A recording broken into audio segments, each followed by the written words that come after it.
لونڈی کیا ہے اور اس سے ہم بستری کرنا کیوں جائز ہے؟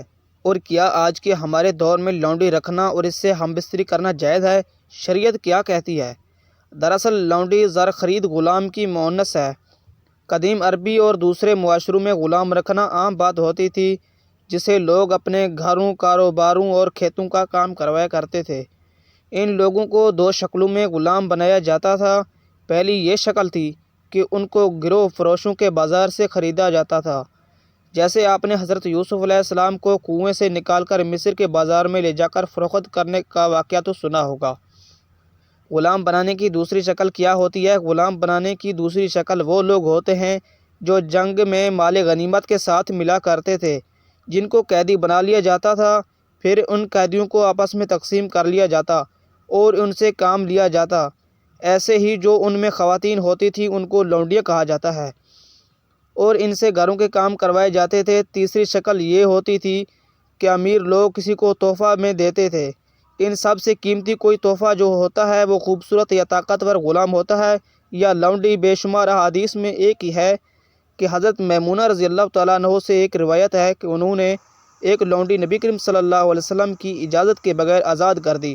نبی کریم صلی اللہ علیہ وسلم کی باری ان کی طرف آئی تو انہوں نے آپ صلی اللہ علیہ وسلم کو بتایا کہ میں نے اپنی لونڈی آزاد کر دی، جس پر نبی کریم صلی اللہ علیہ وسلم نے فرمایا، اگر وہ لونڈی تم نے اپنے ننیال والوں کو یعنی اپنے خالہ ماموں کو تحفہ دیا ہے تو تم کو اس کا زیادہ اجر و ثواب ملے گا۔ یعنی لونڈی کو آزاد کرنے کے کام کو اس دور میں بڑا اجر و ثواب بنایا جاتا تھا اور یقیناً بہت بڑا اجر اور بہترین صدقہ ہے۔ لونڈی کسے کہتے ہیں یہ تو واقعی سمجھ میں آ گیا۔ اب میں آپ کو بتاتا چلوں کہ لونڈی سے ہم بستری کرنے کو کیوں جائز کہا گیا ہے۔ شریعت میں اپنی لونڈی یعنی اس کی اپنی مکمل ملکیت ہے، جس کے وہ زر خرید یا تحفہ کسی سے ملا ہو۔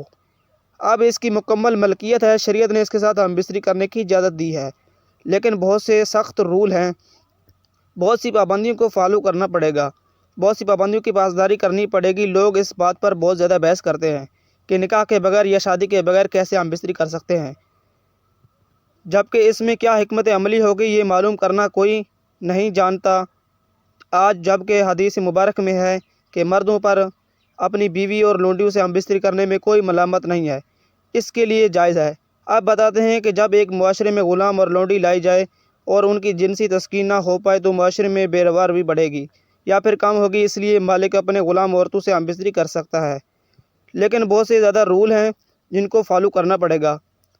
چنانچہ اس کا دین اسلام نے روایت کو ختم کرنا تھا اور انسان کو غلامی سے نجات دلانی تھی۔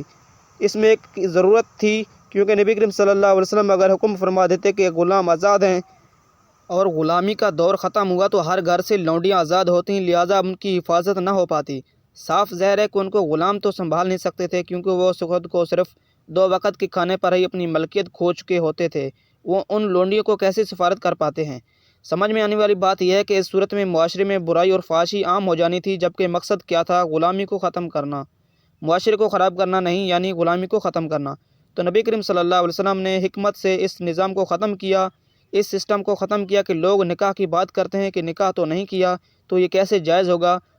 ارے بھائی، نکاح بھی تو نبی کریم صلی اللہ علیہ وسلم کی سنت ہی ہے، تو اگر نبی کریم صلی اللہ علیہ وسلم نے لونڈی کو بغیر نکاح جائز قرار دیا، اس کو ماننے میں کون سا حرج تھا؟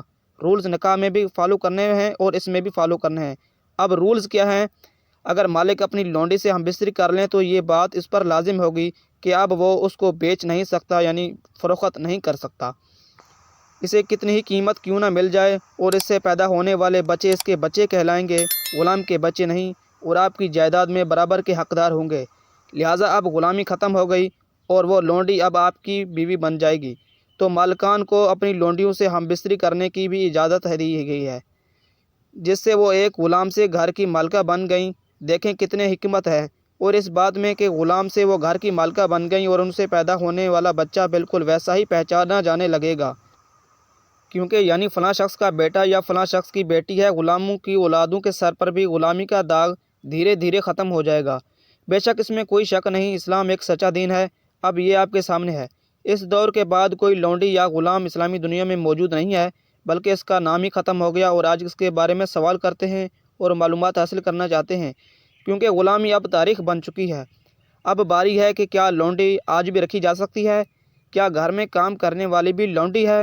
کیا ان سے ہم بستری کرنا جائز ہے؟ تو سب سے پہلی بات کہ لونڈی زر خرید ہوتی ہے، تنخواہ دار نہیں ہوتی۔ سیلری والی جو ہمارے گھر میں کام کرتی ہے ان کو ہم بستری کے ادارے میں شامل نہیں کر سکتے، لہٰذا نوکرانی سے ہم بستری کرنا زنا میں شامل ہوگا۔ تو آج کل کے دور میں لونڈی کا تصور اس لیے نہیں کیا جا سکتا کہ زر خرید عورت خریدنا ہی ناممکن ہے، اس کو غلامی میں رکھا جا سکے۔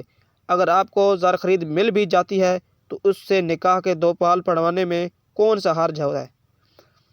اگر آپ لونڈی کو بیوی کی طرح استعمال کرنا چاہتے ہیں اور اس کے بچوں کو پورا حق بھی دینا چاہتے ہیں تو اس کے ساتھ نکاح کے 2 بال پڑھوانے میں کیا حرج ہوگا، کیونکہ غلامی کا دور ہی ختم ہو گیا۔